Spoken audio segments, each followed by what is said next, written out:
Elon, is that you? Here we are, Philadelphia City Hall. Today, Elon Musk. I think he's going to court somewhere around here. Who are these guys? Oh, it's Larry Krasner. District Attorney Larry Krasner. There you go.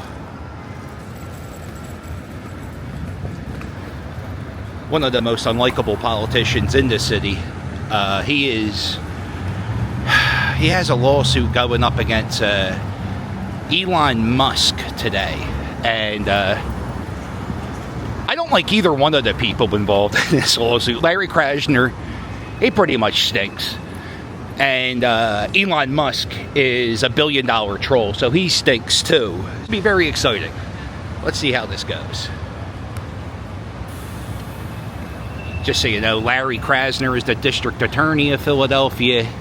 He's going light on prosecuting certain crimes. The neighborhood of Kensington has always been a troubled area in the city, and it only got worse. It's been district attorney. He has some type of raffle if you sign some type of thing, a petition. All right, so you got people. You can wait to go into the courtroom, go into and sit in there. I'm listening to some of the reporters talk or the cameramen talk, and they don't think Elon's going to show. The story is there's a petition going on in some of the states where the election is actually competitive, and there was like a petition to sign, and Elon Musk is giving $1 million away, and about 3 hours ago he put out a statement saying that he doesn't think this court case should be in the Philadelphia courtroom. It should be a federal court that handles this, not a local court. So I don't think he's going to show up, and what a waste. This is a waste of time. Larry Krasner's a dork. So, you know, he's doing this just for attention. I saw one city council person was like, "Good job, DA." I was like, all right, so it's 10:15ish, and Elon didn't show up. Shocker. By the way, it's Halloween. Happy Halloween to all those watching. All right. So the Twitter jerk off didn't show up. All right, let's go for a scoop. This is Philadelphia City Hall. It's where the mayor works. Matter of fact, if you turn here and go up these steps, it goes right to the mayor's office on the second floor. I was going to stick around for the Larry Krasner press conference, but honestly, I don't want to hear the asshole talk, so I'm going to take you guys on a little history. Before I get out of here, I might as well check out the portal, right? What's going on at the portal? 10 o'clock on Halloween. I spent the day with a guy from England, UK Phillies. He's a super Phillies fan over in the UK, hence the name. And he told me over in Europe, Halloween wasn't really celebrated. And it's actually gaining popularity over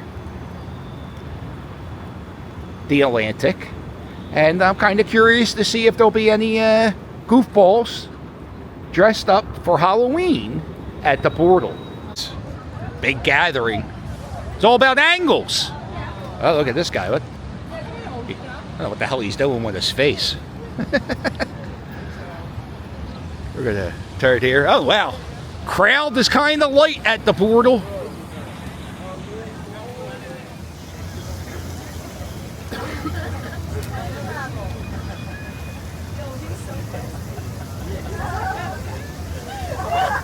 People with signs today.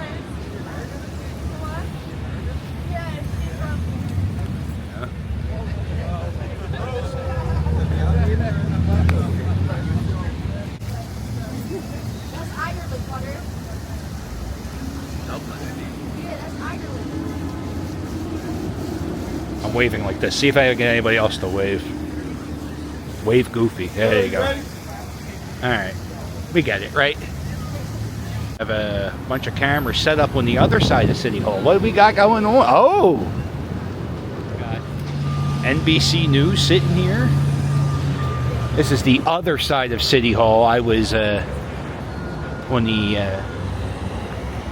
they got other news stations right here. Yeah, look at this. Oh, look at all the news. Look at all the news. What they should be looking at is this ice skating rink. Is it up yet? They got the ice on? Not yet. Not yet. It's going up to 80 degrees today. Not a good day to install an ice skating rink. All right, here we are. I think we're in Society Hill. We're near Delancey Street, kind of close to South Street. And it is Halloween. And unfortunately, Elon Musk didn't show up to court, but I think he had lawyers there. If I can, I will sit down at the house and voice over what happened at the courtroom. Elon Musk didn't show. His PAC, Ameripac, filed legal papers to have the case removed from this court to federal court. It's going to federal court. The end. Little warning, you know, if you're not from America, we have a, I don't know if you heard, we have a little bit of an election going on. I'm going to be covering some of the events going on. I'm not going to give you guys my political views, which is kind of, I'm going to give you my political views. I'm kind of sick of it, right? I'm just sick of it. Just wish it would be over. And know what's the funny thing is, I don't even watch commercials. Like, I don't even watch TV commercials. I just, everybody hates each other in this country, it seems. Like, everybody, you know, in the comment section, everybody gets a little bitter and angry. Not on YouTube. I try not to post much. But the other day, I went to a rally. And I think I posted it on my Instagram, and I met Barack Obama, and the comment section was just ridiculous. And, you know, I don't like politics. I don't like what it's become. I don't like how hateful everyone is to one another. I often think about America after September 11th, and when you go, I often think about September 12th and how America was sold out of the United States flags because everybody wanted to hang a flag, and newspapers had to like print paper American flags so people could fly flags in their front window. And, you know, in this graveyard, this is St. Peter's Church, and in this graveyard, some of the founding fathers are buried here. And, although, you know what's a fun fact about American politics? It's been ugly for a long time. I remember I saw there's a TV show on Comedy Central called Drunk History. And I remember seeing articles about, like, Thomas Jefferson and John Adams when they ran against was it Thomas Jefferson, John Adams? They wrote horrible stories about one another. And, like, you know, people... The media, anyway, politics has always been ugly in this country. That's the story. This is the grave of Charles Willson Peale. He was the portrait artist of the Founding Fathers. He passed away in 1827. He started the Pennsylvania Academy of Fine Arts. That's him. And this lady here, where's she at? Eliza Pickaninny. She had her funeral at this church, right? And George Washington himself was one of her pallbearers. This is a very cool cemetery. If you come in here, they have like an audio tour. You could call and they tell you all the information. These lamps were probably gas lamps back in the day, and then they were switched to electric lamps. Anybody identify what this is? I think they grow on these trees. I've never seen a thing like this. A fruit. Is it a fruit? Yeah, it's a fruit. It grows on the tree. It's a fruit, right? That's how it goes. This grave is the grave of the 14th Vice President of the United States. And the city of Dallas is also named after him. This is the grave of George Mifflin Dallas. He was, I think he was the vice president under Polk. He was also mayor of Philadelphia. City of Dallas is named after him. Buried in Philadelphia. If you don't know, Philadelphia Eagles fans, I think most people hate the Dallas Cowboys. So I think it's kind of ironic that the guy who I would say Eagles fans hate the most, the Dallas Cowboys, the guy the city's named after, is right here in Philly. What he would think about that. Like, it's cool to have a city named after you, but not the, arch rival of the city. Got a house for sale on Pine Street. 253 Pine Street. What's it going for? Let me know in the comments. Oh, I think James Madison lived somewhere around here. Let me find it. This is the former home of the President of the United States. Not when he wasn't the president when he lived here. He lived here in 1796.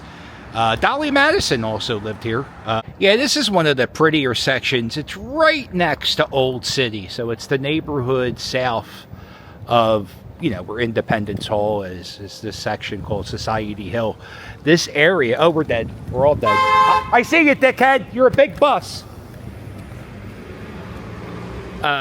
This section of Society Hill was the first section that was gentrified in the United States. There was a lot of houses in this area in like the 1940s where, the houses were owned by poor people. And one of the guys, look at this, the National Shrine, the oldest Catholic church in Philadelphia, right here. This is St. Joseph's.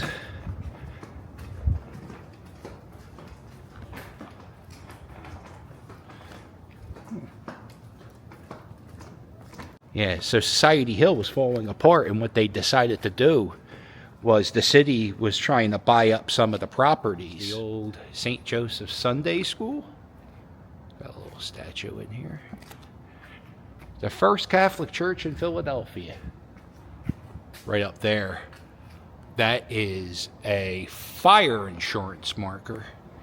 And so let's say there was a fire in this church. The people who worked for that fire insurance company, not only would they put out the fire in your house, but they would also have like a few men go into the house and just grab as much as they can from your house and take it out of the house so it wouldn't catch on fire.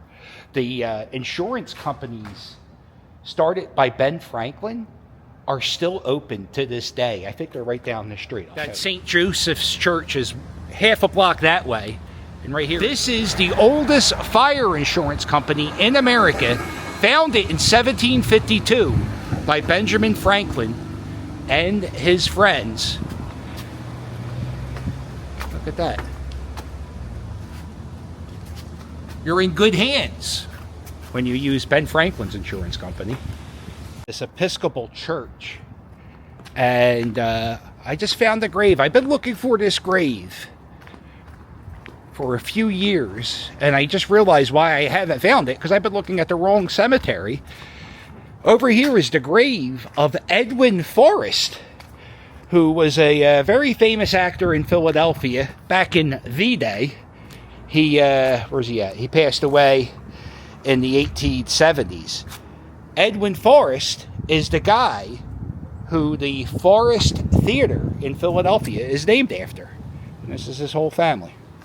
This is a really old cemetery that I don't know if I've ever really gone into. I would say a lot of these graves, there was one from 1770. A lot of these graves, when you see headstones and you can't read the writing, that's pre-1850, usually. Yeah, I'm not going to be able to find anybody's names because the headstones are small. This is Alfred's Alley. This is the oldest street in the United States that has had residents live on it. continuously since like the 1713. People have lived here. People still live here. There's a little museum that you can go in. I think it's right here. You can go in there. And flags you see hanging in front of the houses. You see there's a British flag, there's an American flag. If the house has a British flag, that means in 1776 the person who lived there was a loyalist to the king, while the other side, the guy who lived at that house across the street with the American flag, they were most likely on the American or the patriot side. That is called a busybody. And that was kind of like the very first Ring doorbell. People would knock at the door down here, and you would look through that mirror to see who is at your door. I think that was invented by Ben Franklin, too. I think houses go from anywhere from like $800,000 to $900,000. There's no parking. You have to pay for parking. There are like this little private alleyway right here you can walk back. In the summertime, sometimes there'll be a storyteller back here. This is called Bladen's Court. This is an old gas lamp that was converted into electricity. Got a water pump. And sometimes when you go back here, there'll be a bench. And in the summertime, a storyteller will tell you a story about something that happened back there. Was that like a millstone? A grindstone? All over the city we have these things. Little free libraries. And let's see. Got some kiddie books.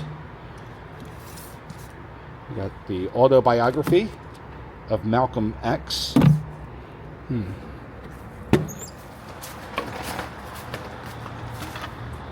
Ah, that's killer. Is that a real pumpkin? Ah, that's very good, right? How good's that? And that, my friend, what you're looking at there is a chunk of Berlin Wall. Big chunk of Berlin Wall just sitting in this yard of the German Historical Society. If you go across the street, that's where Edgar Allan Poe lived when he lived in Philadelphia. He wrote, oh no, let's not zoom in, let's zoom out. And let's make the camera, there we go. And he wrote The Raven in that house. He was married when he lived here. He was married to his cousin. And he lived there with his mother-in-law, who was also his aunt. Just like a lot of other parts of Philadelphia, all the taller buildings in our view, even that small one there, none of this stuff existed 5 years ago.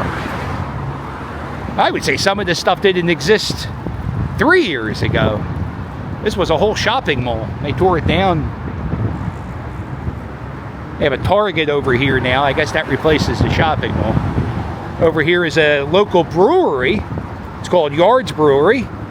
And they have some good beer. They actually make beer with the same recipes that the Founding Fathers. Like there's a Thomas Jefferson ale, and it's made with ingredients that Thomas Jefferson preferred in his ales. I appreciate you watching this video. Do me a favor. If you liked it, please touch the like button. And by the way, I have merch. You can book me on Cameo. And if you're a Patreon member, postcards were in the mail the other day, 2 days ago. And so yeah, book me on Patreon, book me on Cameo, get merch. And we'll do one last look of the Painted Bride. This is a building that, if you're a regular viewer, you've been watching this little work of art, this historic building. It's going to be demolished sometime in the near future. And the artist is a guy named Isaiah Zagar. So often I come down here and there's more and more pieces missing.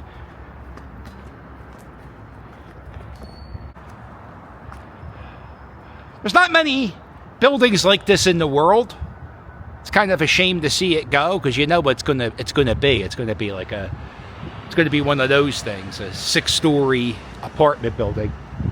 What are we doing about parking in this neighborhood? I don't know. More importantly, I don't care. I got a spot. So, all right. Well, make sure you hit like and subscribe. And I'll sail with you later. Toodles. Oh, that's not how I end the videos.